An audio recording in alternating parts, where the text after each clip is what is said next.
Sadece mesaj at, hakkımız halal. Sevgi değil ki bu, sende xəstəlik, məndə bağlılıq, bizdə səhv deyil. Baxışlar mənasız, dərin səssizlik, səsdə durğunluq, sözdə eşq deyil.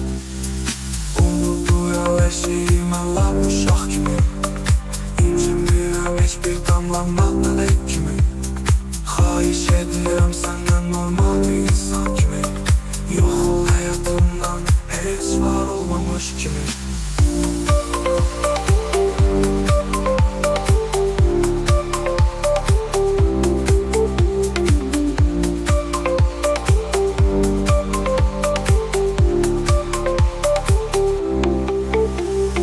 Çekiləndə çırpınır ürək, sənlə danışarkən titrəmir əllər.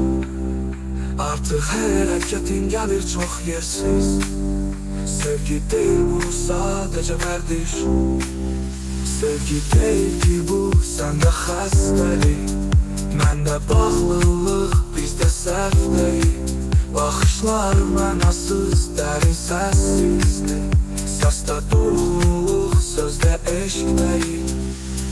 Unutuyor eşiğimə lap uşaq kimi, İncimirəm heç bir damla mələk kimi. Xahiş edirəm səndən normal bir insan kimi.